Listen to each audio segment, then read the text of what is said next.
Mr. Trevor Persaud. How are you? I'm good, Brandon. How are you doing today? I'm doing well. I'm doing well. Struggling with all of this Technology. technology over here. Yeah, I think you're much better at that stuff than me. So maybe I bring you out here and you show me what's going on. Let But me know. It'd probably be worth the trip out yeah, to yeah. see what you got going on. Well, I'll tell you what, I'm going to start with what I think is the most important, which is what do you think of the Giants offseason right now? Uh, you know, I was like, at first when Saquon was going to Philly, I'm like, why did he let him go? But I was like, why would you go to Philly? I know it. Why would you go? But at the end of the day, from what I'm reading, they didn't make him an offer or counter offer to Philly. So I get it. You got to do what's in best interest for you. Yeah, I can't hate on him. I know some people want to. I saw what Tiki Barber said, and I was just like, man, they never treated him right. They paid Daniel Jones before they paid Saquon last year. They never put the, Yeah. I so mean, I really liked him, but I was just like, yeah, well, a but good guy. you got to do what's best for you because if you're not taken care of, here's the thing: there's so much about loyalty. So far, loyalty can go. Oh yeah. People want to be appreciated, and one form of appreciation is if you're providing a service is payment and pay them right.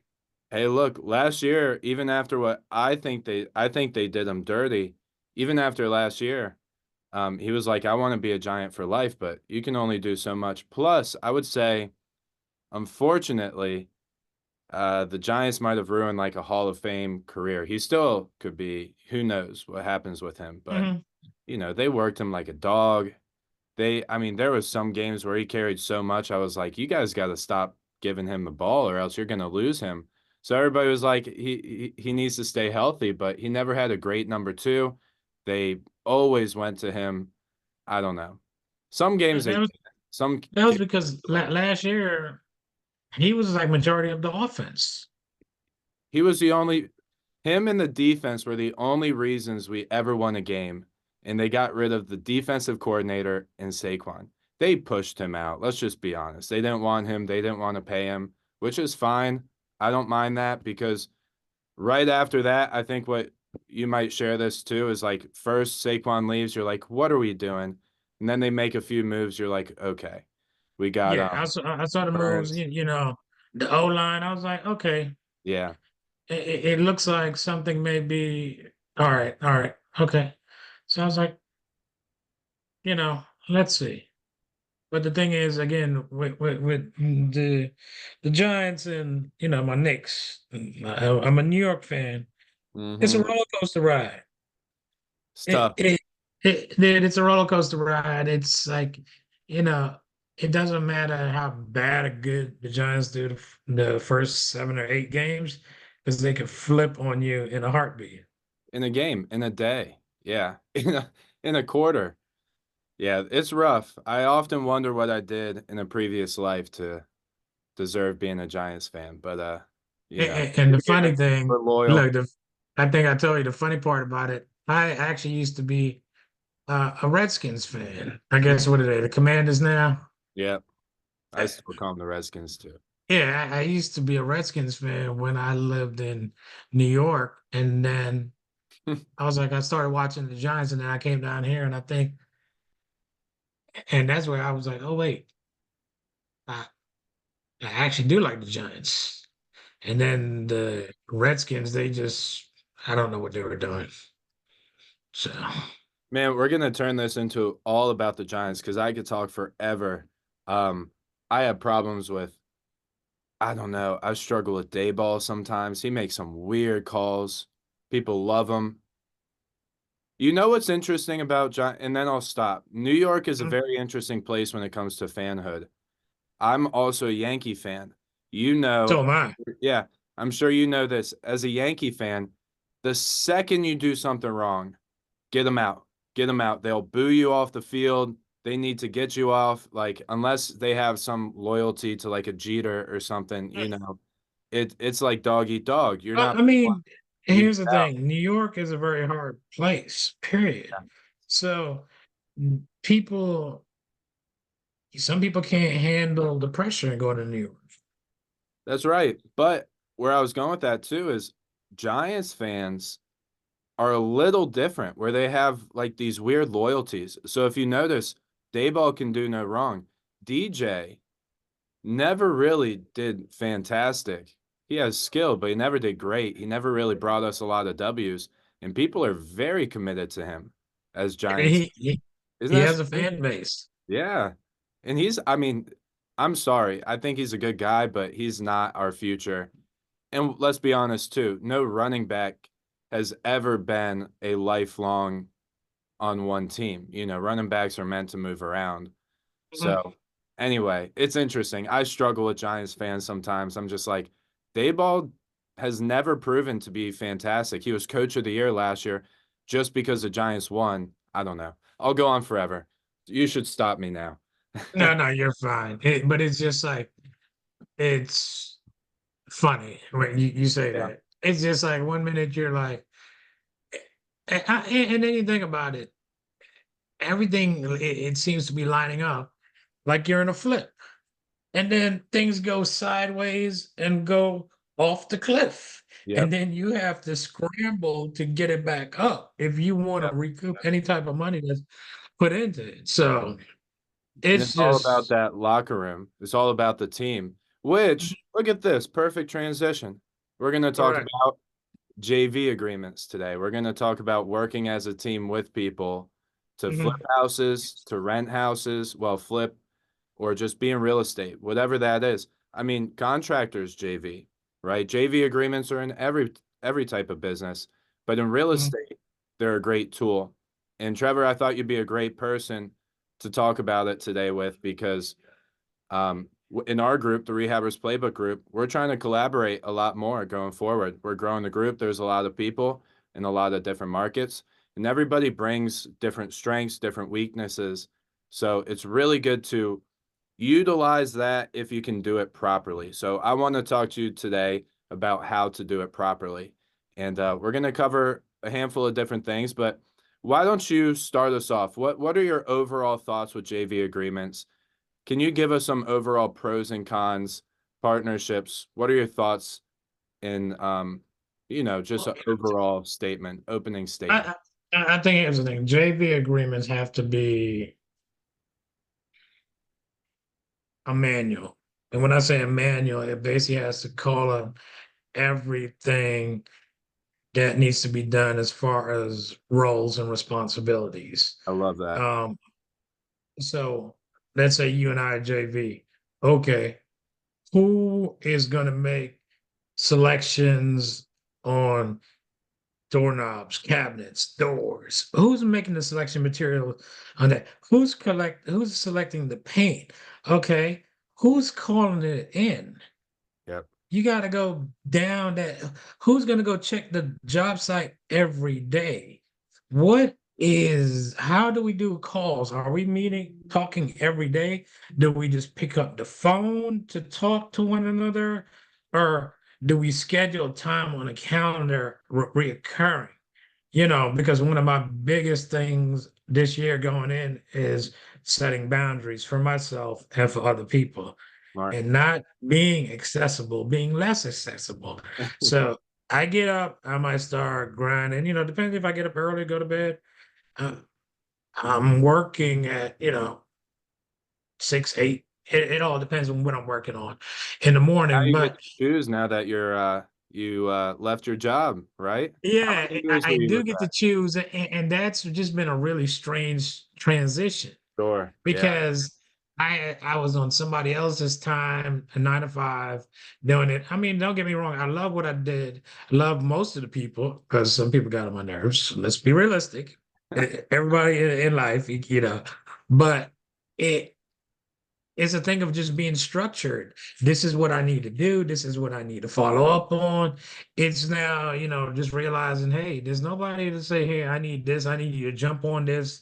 It's basically you. You need to set up your day, what you need to do.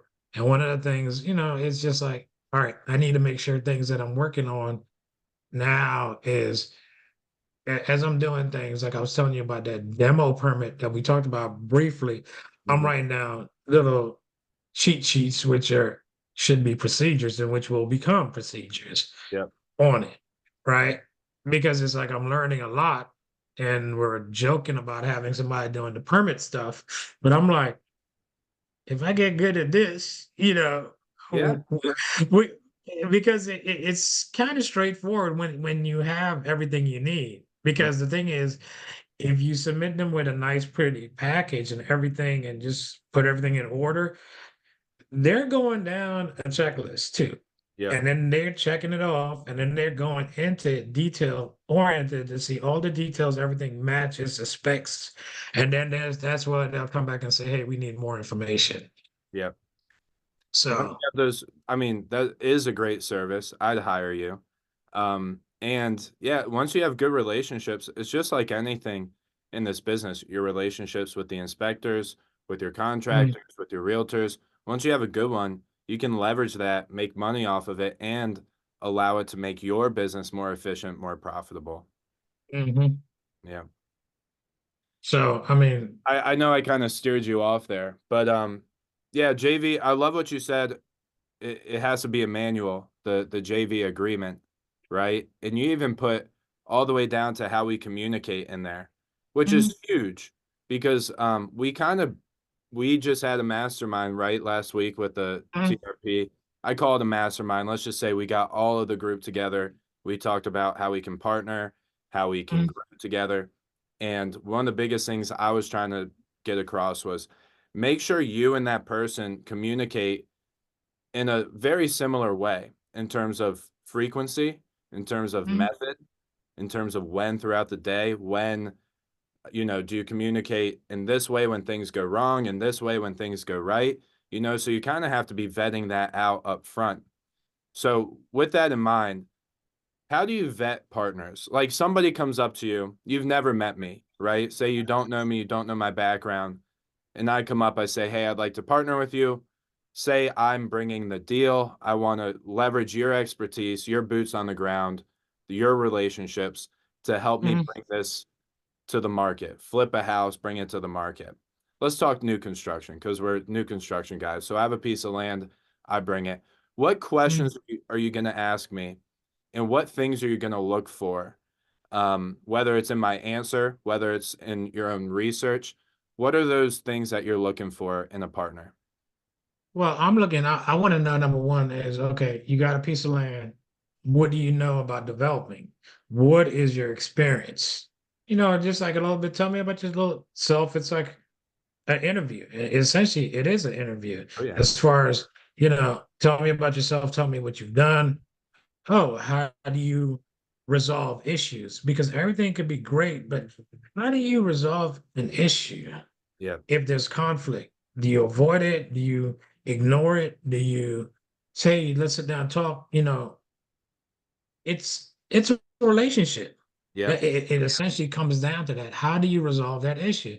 And I ask people that is like we can do a lot of things together, but the biggest challenge I've seen, how do we resolve issues? You know, um, and that's one of my biggest areas that I'm working on right now is just being more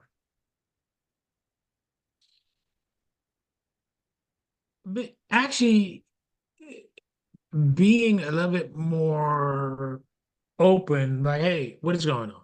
You know, when I see something, instead of letting things pile up. Because the thing is, if you address it in the beginning, the other person, in all fairness, may not even know that it was an issue.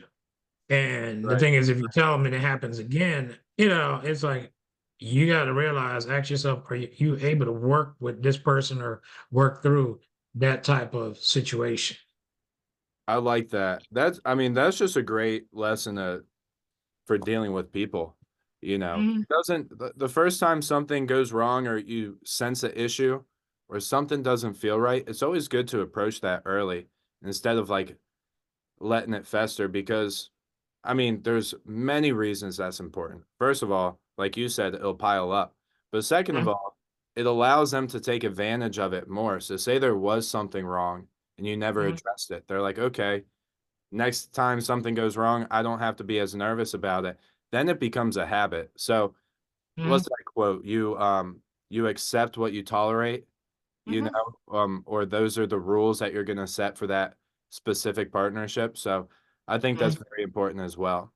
Um, I need to do that more, to be honest with you.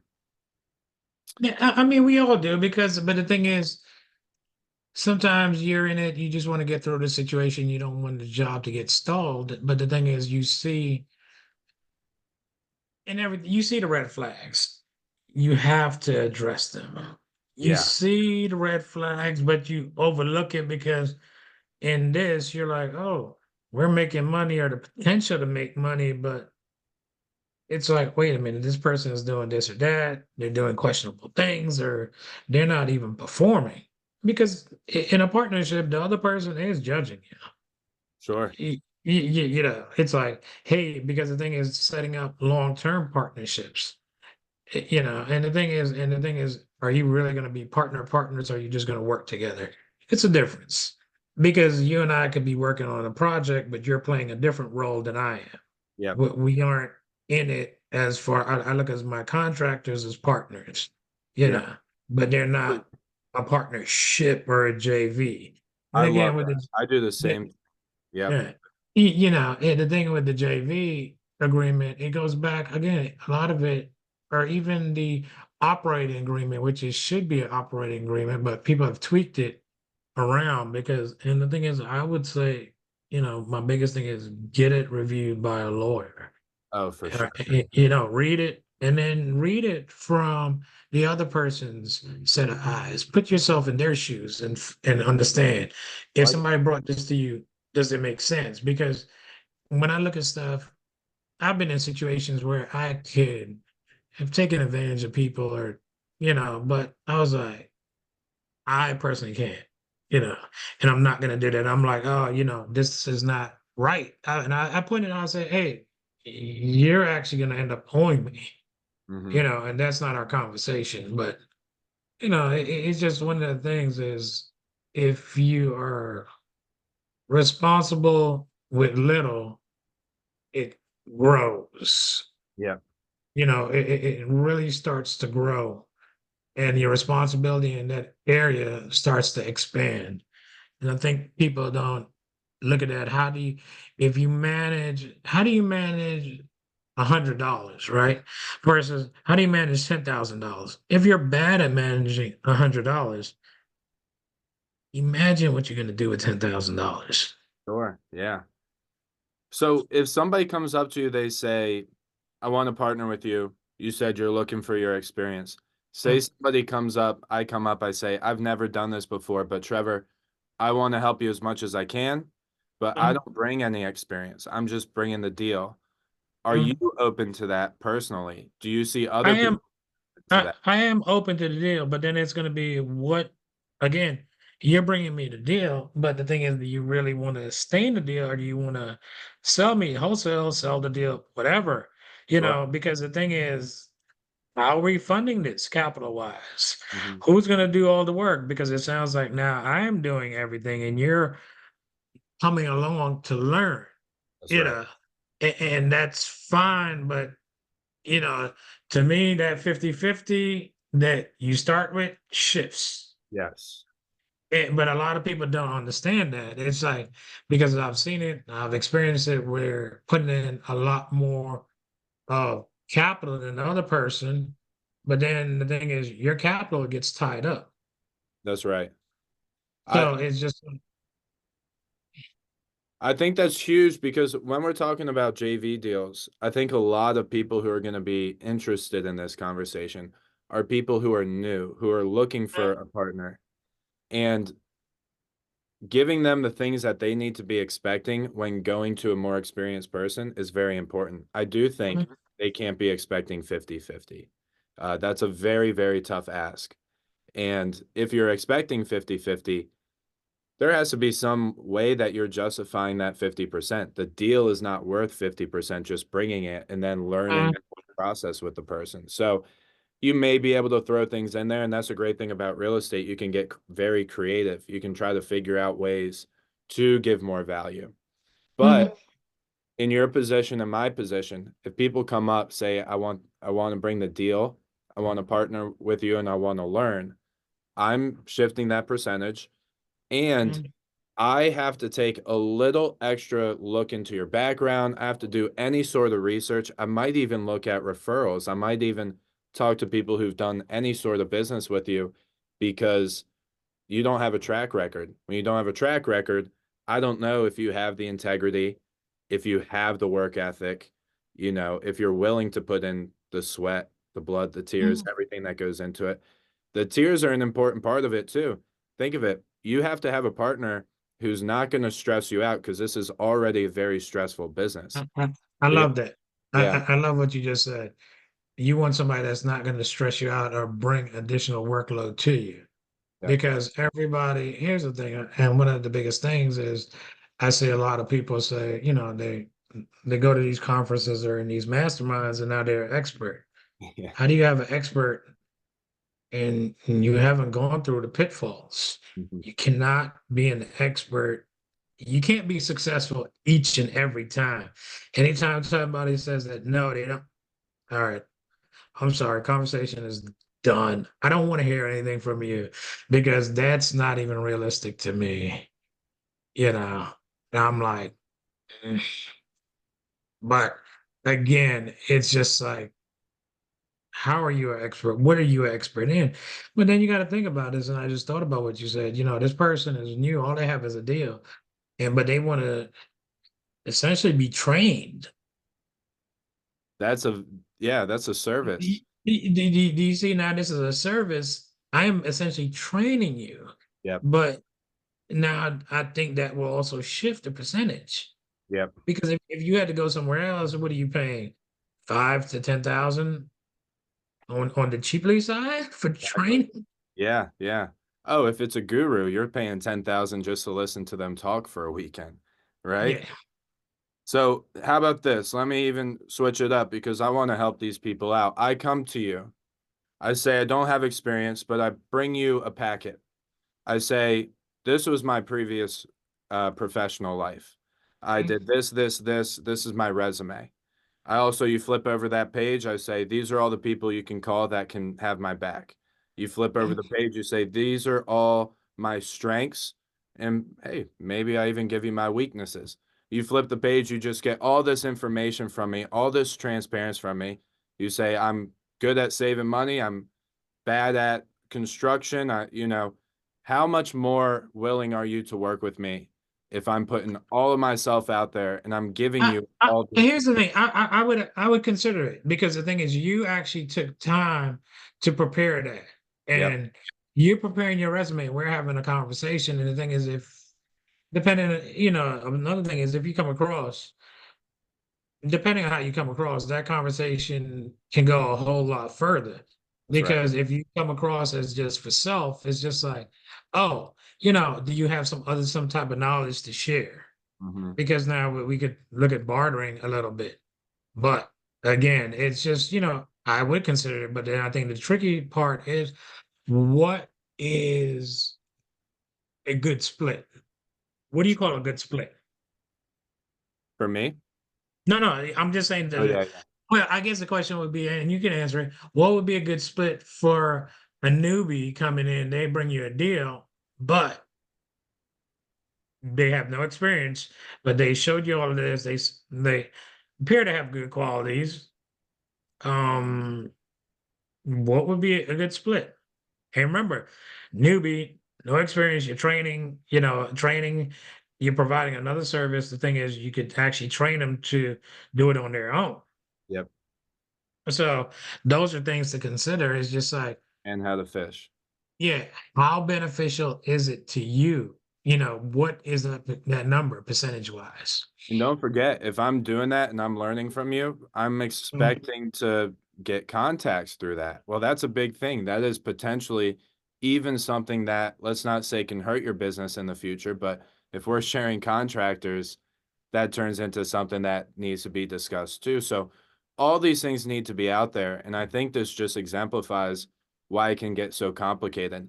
And and why somebody in your position who's done a lot of deals, who has the experience, has the connections, they're going to feel a little weary about it. And you really have to put your best foot forward. I think Mhm. about that packet because I was at Dealmaker last week. I know somebody in the market. She's amazing. She's awesome. She's new to the business, new to the flipping part of the business, but she has Mhm. background in construction, in Mhm. design, and she was looking for money for her next flip. And instead of just saying I'm looking for money, which she did, and I was trying to help her out already because I did get a good feeling from her. She came up to Dealmaker with all of these packets, these huge packets, very well put together, and giving them out to lenders, giving them out to me to give to lenders. She had Mhm. it in her phone to where she could text it to people. They could get all the information. And I was like, do you have any idea how much more lenders are going to want to work with you Mhm. versus a person who's just like, hey, I got a deal. Would you give me money? It's like, well, what's the deal? Oh, it's here, and this is a ARV, and this is this. Well, what's the information? And you can't really provide that much. So that extra effort does show that you will put in the work, you will put in the sweat to do other I, things in business. and just listening to you, Brandon, I bet you it was to the point. Yeah, The that's right. information was succinct to the point, Yep. because I've seen where people say X, Y, and Z, and you're like, oh, why am I looking at this? Because sometimes when I read and somebody gives me a dissertation, I zone out. Yeah, My ADHD, I'm done. And just send me 5 to 10 bullet points. Can we do that? that's right. Yeah. Keep it simple, keep it to the point, keep it Mhm. interesting too. Mhm. Lead with the goals, not with necessarily the process. And then if we need to get into the process, have that information as well. Mhm. Um, Man, it's awesome. I keep telling you, you gotta write a book about it. Speaking of manuals, you could make your own manual. Yeah, I mean, I could. It's just sometimes just sitting That's down and doing it. But hmm it's just something I really need to consider. But I'm just like putting everything together now because it's just the way I've been operating. Yeah, I've been good, but it's just streamlining a lot of things. So let's say I don't have to be there physically, but I can communicate with people and make things happen. Let's say that partner or a partner with somebody in some form or shape. So I know when I say partner, we work together either that's a JV or it's a true partnership. But the thing is, somebody asked me, it was like, do you actually need a partner? That's a great that I was just about to bring that up. Somebody was like, why did you partner with that person? Did you need a partner? Why do you feel you need a partner? You know, I was like, oh, that Shoot, was a good question. that's a very good question. Because And go ahead. no, I was just gonna say because people like us, we can get the money, we can get the team, we could get the deal. So when people come up asking, "Hey, I got the deal, I want to learn the process." Yeah, Mhm. I mean, you might be taking a hit because you were just asking earlier, what would your split be? 30-70 in that position, 20-80 in that position. I mean, that's not unheard of for what we're talking about. And then you have to go back to that guy. You're like, wouldn't you rather just wholesale this to me? I can pay you that whole amount. You get it right now, and then you don't have to worry Mhm. about it. But Or, but and then and here's the thing that people look at it, how do you title the property and how do you pay out once you sell the property, the distribution, the profit? How do yeah. you pay that out? Because me personally, I don't want it all coming to me and then I cut you a check. You know what happens then? I'm on the hook for that whole amount. hmm So now you got to say, you know what? Put it on the HUD or some type of something how it reports it with a 1099 as that a person is going to get. So they're responsible for their money. Because if you're taking that money, let's say me and you do a deal and you make a 100 grand, we make 100 grand on the deal and it was a 730 split, right? So you got the 100 grand, you cut me a check for the 30K. Do I really need to report that 30K? Yeah. Who has to report the 100K? Me.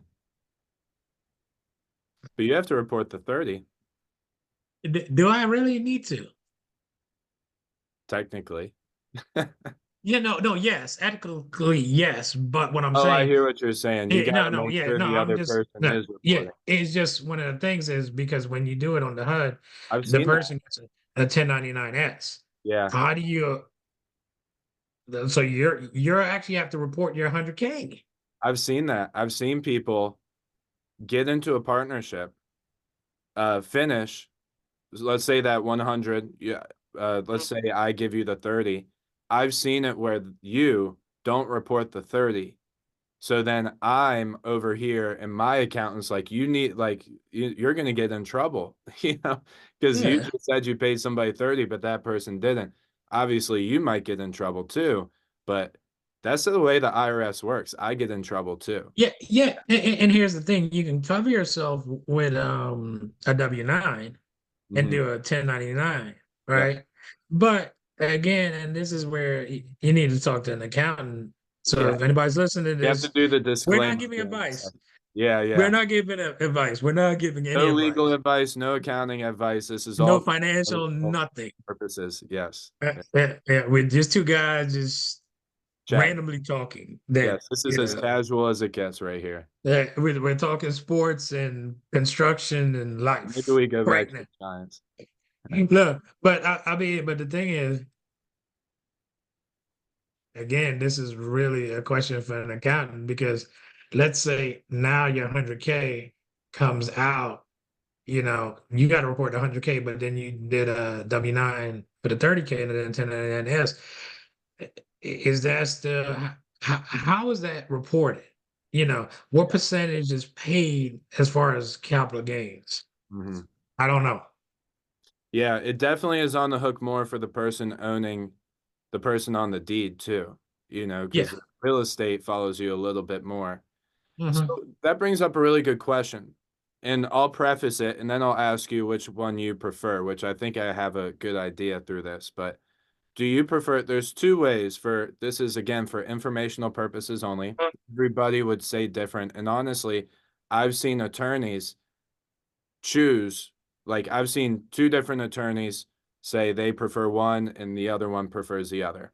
But we Hmm. could either, if we went into a JV agreement, which maybe one day we do, but we could open up a new LLC, start an Hmm. operating agreement, say you own 50%, I own 50%, and Hmm.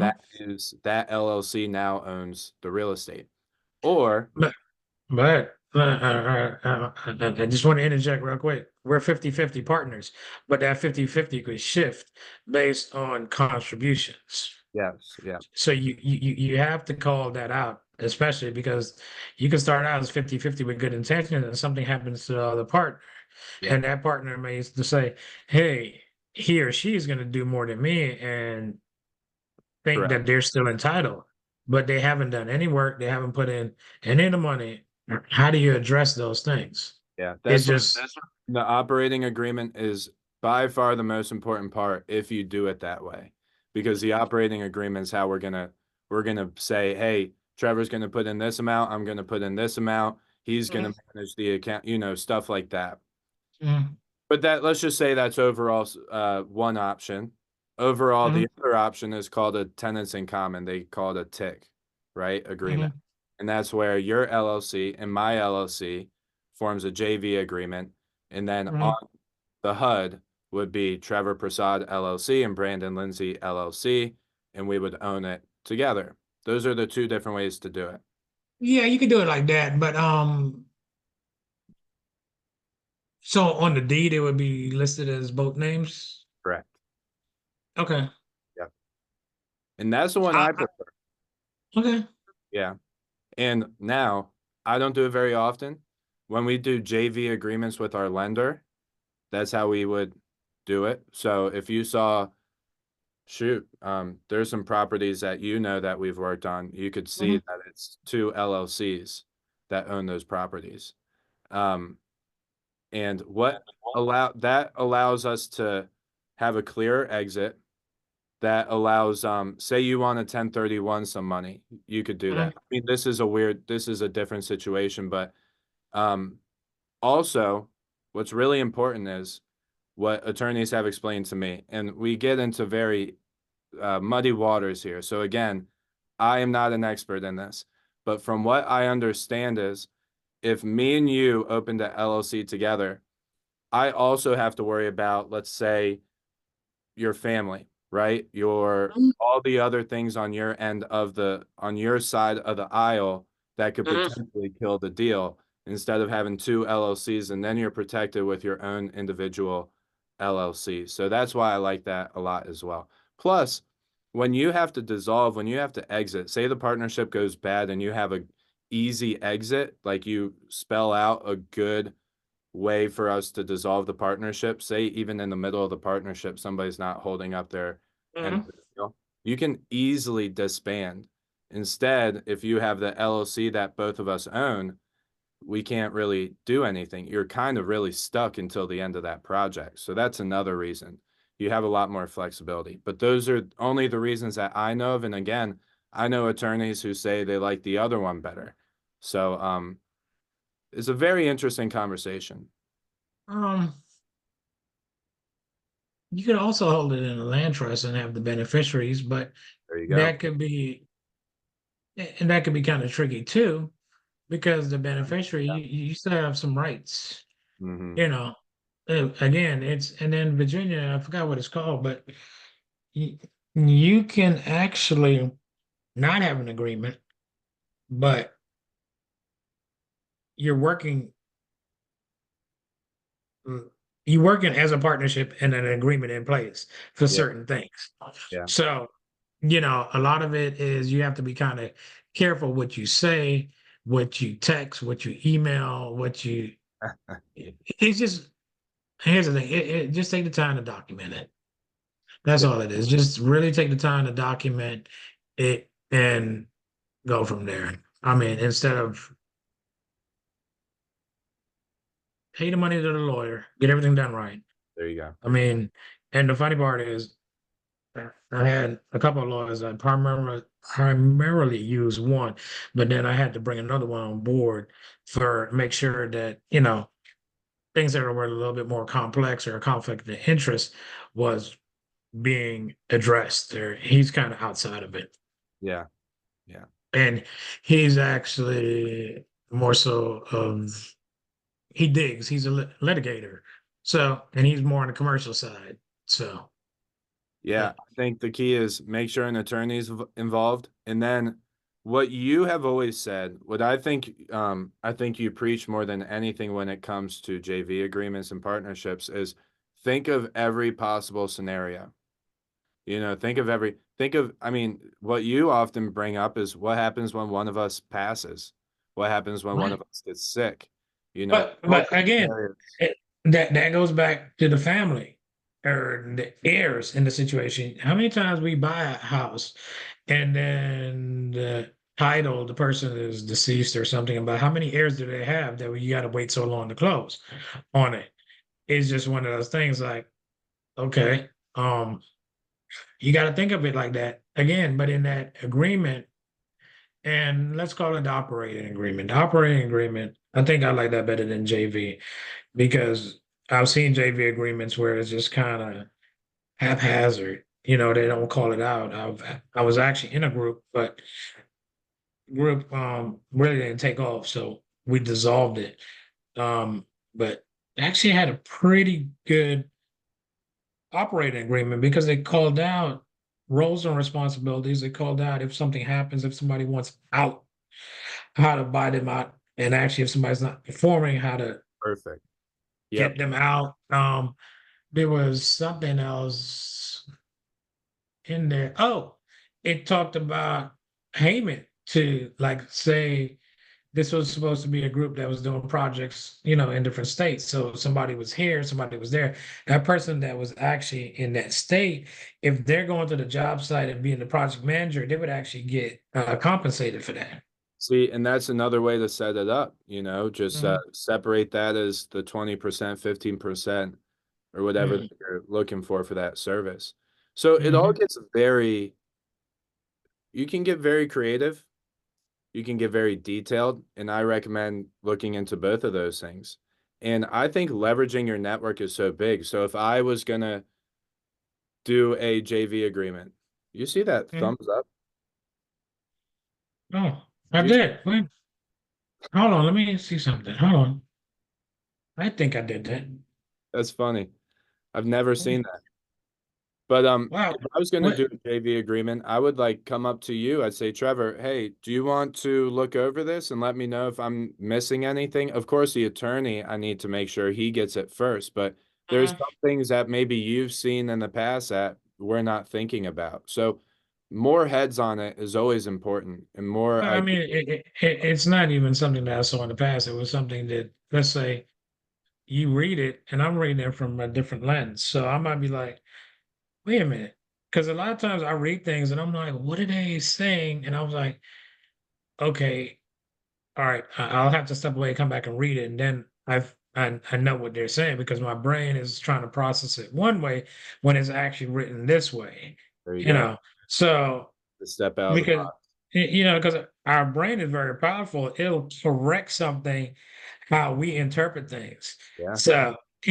it's just like, all right, we need to be mindful of that situation. So Yeah. I like the idea of getting people from outside the situation. Sometimes it takes an outsider's point of view Mhm. to really get a solid point of view that you never considered that can really protect you. I think of it this way, and I think you would agree with this. Well, shoot, I think everybody would agree with this.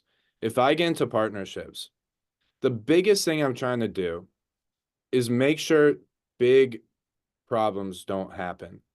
We partnerships are tricky. They can get sticky in many different ways, but if you can just make sure you're protecting yourself from big, big issues, then Mhm. you can sleep at night, you can handle a lot of stuff better, and then you just vet that person out, and you tend to be in a good place at the end of the day. Maybe you don't make as Mhm. much as you thought. Maybe you run into an issue where you struggle and you have a argument or something and you have to um resolve that, but that's part of the business anyway. And then you Mhm. just learn that that person's not somebody you want to partner with in the future. I've been blessed with great partnerships, great people that have been around, and I always trust my gut. I always try to make sure that everything is spoken up front, but you can't always expect that. And I'm sure I'm going to get into something someday that doesn't go well, but I'm going to make. Yeah, no, I no, no, no, no, no. I'm gonna stop you. Don't even say don't that. put Don't that in even. the universe. I Don't agree. speak that into existence Right. because the thing is, we learn from experiences, and Yeah. I think you have a lot of people around you where you can run things by. Yeah. Because just because I say this person is a good person, have I heard? But the question is, have you ever dealt with them in such a manner? You got to ask some more probing questions Love because that. Yeah. I can just say, "Hey, is Brandon a good guy?" And somebody asks me about Brandon, I could be like, "Yeah." I was like, and they're like, and I'm like, But then the thing is, then I could give them more information. Or if they ask, "Well, why do you say that?" Oh, I've worked with Brandon personally. Right. Actually, I would say Brandon actually helped me out of a jam. You know, on that Northside project, and it That was is even so important. it, Elaborate it on was. that. I think that's so important. Yeah, it was that. And you know what? I was in a partnership on that one. Somebody brought me the deal and they were going to contribute 50, Right. 50, And 50%. I'm sorry to stop you. I might be speaking over you a bit. That's my fault. But when I'm saying elaborate, that not even on that particular deal, but I love what you're bringing up. I didn't even think of bringing it up, which is, yeah, we can. How many times have you seen somebody get into a partnership with someone that seems Mhm, like a good person because they met at a networking event and they had a smile on their face, they seemed like a good person, and then they ended mhm, up not being a good partner and ended up doing maybe potentially shady stuff. That mhm. happens. And I think that I'm so glad you brought that up. Yeah, because now Not here's the just about thing. seeming like a good person, you Yeah, know? here's the thing. Let's say you and I decide about talk about a partnership. Okay, we would have to iron out the details, but we have worked with each other before. Mm, I think when I was building on Akron, you were one of the first people that came by and looked because I think you guys were starting to pivot and go that direction. Right. And then, a couple of projects you've given me resources where we've kind of, you gave me the caveat of do your homework, That's right. you know, and you Know the know who I'm people. talking about. And I'm like, why is it like, why is this dude not calling back? Or he just like calls back at random times or messages. I was like, no, I can't do this. I can't work like this. Because one of my things is, again, I want to try to help everybody, Mhm. but you know what? That actually impacts me. Sure. I Yeah. I had a good friend of mine also, he's been yelling at me, screaming at me as far as how I do things and changing it. Like some contractors that were working, he was like, why do they expect to get paid like every day or whatever? Stop sending them Venmo Yeah. payments and all of that. Mhm. And I was like, nah, he's a good guy. Okay, Mr. Good Guy was an alcoholic. Yep. He couldn't hide it any longer, and I was feeding into his habit. I didn't realize it, but it became a thing where on the weekends now I'm like trying to hang out with the kids and do stuff, and he's calling me, texting me, this sob story. I'm like, all right, so that's why I was like, you know what? I'll just go with the guy that I know manages his business properly, Yep. or expect payment at the end of the job. I don't need to front or deposit any money because I'm not gonna do that. Anyway, because here's the thing, I'll be like, all right, you guys, what do you need the first day to start working? I'll get you supplies. Yeah. That's right. Which is reasonable. I would never say no to that if they need to start with supplies. It needs to match. It needs to make sense. And Hmm. I like to time it up properly. So I like to pay them when the material's showing up, if possible. But I like what you said in the beginning, and it's a great way that you're bringing it home here too, which is even contractors act as partners. Everybody's a partner. It's just when you get into these big real estate deals, that's big money. Hmm. You have to have a lot more paperwork, a lot better setup, something that protects you. And I think this conversation shows there's no perfect way to do it. You have to rely on your attorneys, your network. I personally believe in trusting your gut. I think that's been a huge thing that's guided me throughout my life. And I watched something recently where somebody was talking about don't trust your gut because you're relying on emotion and emotion can lie to you. I agree with that. But I think it's semantics because to me, trusting your gut is not listening to your emotion. Trusting your gut is the opposite of listening to emotion. It's that feeling that you're listening to somebody talk, you're like, they're saying all the right things. They're making me, they're saying things that I agree with, but something here doesn't feel like we're going to match up. And that And here, always, so here's the thing, and I agree with that statement because it's like, don't trust your gut. Every time I haven't trusted my gut, I've just been in hot water, there you go. and it's just about, this is a gut reaction. Yeah, it's a gut reaction. But the thing is, don't trust your feelings. I think that may be the Your thing. feelings. Your feelings, hey, I like that person. That person seems like so put together. It's out there. People want to talk to them. People want them in their circle, Yeah. and then you're like, that's a feeling. But The thing there's is, something that, yeah, there's something that doesn't feel right there. They uh, might be fidgety. They might not be making the eye contact at the right moment. The smallest little things. I'm not saying you have to legitimately look for those things I just said, but, mhm, you know, your gut has this really good way of noticing a discrepancy between what a person says and what they're actually potentially feeling deep down inside of them.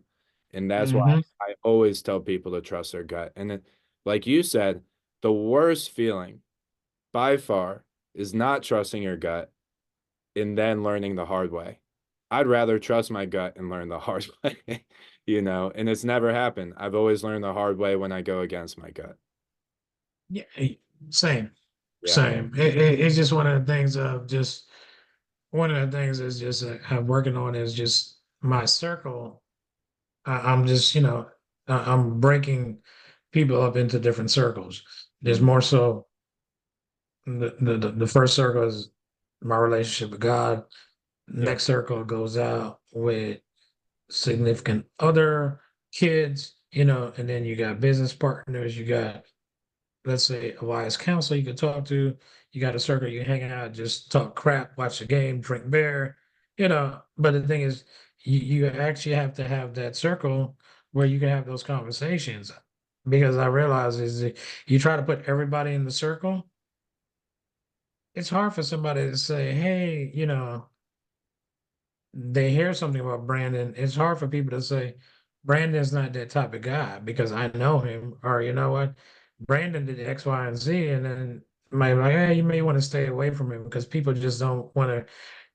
They talk behind closed doors, but they don't want to speak up and I don't even want to say do the right thing, but it's just I don't know. It's just a weird thing. It is weird. We're in our own, I mean, the real estate circle is not big, you know. Mm. We all know each other. And if we don't know each other on a very personal basis, we know of each other. And if things go wrong, people end up in the paper. You know? So there's the information goes around, conversations go around. I learn every single year to be more and more careful, of course, and that people who what they seem like online, on Facebook, on social media, at networking events are not necessarily the people that they are when you actually start doing business with them. That's the Mhm. scariest part. And it's so funny because when we were doing our mastermind, where I was saying, who's interested in partnerships? How can we collaborate with people in the group? Which, first of all, is potentially a risky thing for me to do with the group, but I trust everybody in that group. But things can always go wrong, of course, and just like what we're talking about, we could get the wrong feeling and trust the wrong person. But when I brought it up with you, I was like, Trevor, are you interested? And you go, here's the thing, and you start going in, and I think that's kind of what you get through all the years of real estate. You have to be very careful with partnerships, but if you fall into the right one, it can be very powerful, you know. All right, it is, and it's funny. I was talking to an attorney yesterday, and he was actually made this comment. He said, people that are doing a lot are not flashy. He said, Boom. people that are trying to do a lot or make it appear, they're flashy. He said, from my experience, he said, they may appear on the outside, but he said, trust me, I'm taking a lot of people to court. I started laughing. Yeah. I also, Ron Biggs, our friend, he said something the other day. I don't think this is across the board, but it hits home a lot for me, and you would know Mm, this. He goes, people who are busy don't have time to be on Facebook and social media all day. Now, there's a balance there because some people's businesses have a good social media component to it. Like nowadays, unfortunately, with the Playbook, I have to be on there a little bit. Our friends yeah, like, yeah. I mean, it was funny. yeah, Yeah, I was talking to somebody about that. It's like I don't go on there as much as I should because I'm busy. I don't have time. Today was just all meetings, back to back to back. I mean, here's the thing. I'm not gonna call any names. They're associated with the playbook. They should be posting a lot more content, but they're not there as yet. right, right. Yeah, we talked about this yesterday. It becomes it's like you have to put that in your schedule. I need to post Yeah, something, and the thing is, you have to tell a story, you it's know. yeah. But And then that's it's powerful just, too. There's no knocking that because when people see you doing a bunch, it's a lot easier to get lending. It's a lot easier mhm, to potentially get partners. It's easier for people to bring you deals. mhm, But I think there's a balance and there's a gut feeling there too. There's a gut feeling of people who are trying to overcompensate and people who are just like, I need to tell my story at least a little bit, you know. And I do awful at it.